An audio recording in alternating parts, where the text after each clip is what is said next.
Dr. Emma Gray and I'm the lead clinical psychologist at the British CBT and Counselling Service. And in this video, I'm going to talk to you about bipolar disorder, what it is, why it happens, and the treatments that are available for it.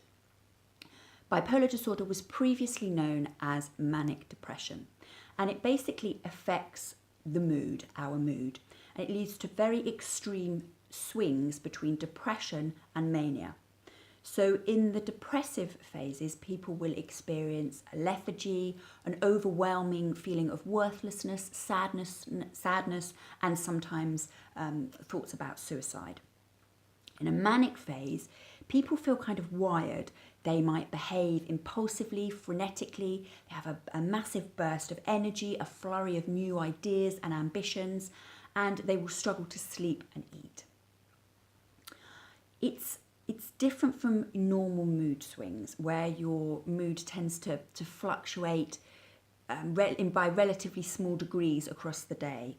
In that, in bipolar disorder, the mood swings are really quite severe and can last for an extended period of time, with sufferers sometimes rarely experiencing any balance in their mood at all. In terms of the course that the disease takes, it varies widely. Some people will just have one manic phase and then that's it. Other people will vacillate between depression and mania quite frequently across the months and years. And initially, someone might get a diagnosis of clinical depression before they have their first episode of mania, and then they'll get the diagnosis of bipolar disorder. In terms of how common it is, it happens in about 1% of people. Onset most typically is between the ages of 15 and 19 years, and it rarely occurs for the first time over the age of 40.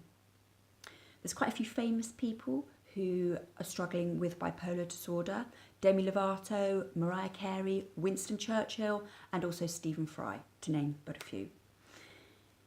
In terms of what causes bipolar disorder, the biological origins are unclear, but many experts believe there is a genetic and a chemical link that predisposes us to this, although that's yet to be clearly proven. Experts also believe that our early experiences, those experiences that lead to us thinking about ourselves, the world, and other people in a particular way, will also make us vulnerable to developing bipolar disorder. And the trigger for the onset of bipolar disorder is extreme stress. Finally, in terms of treatment, there's a few options here.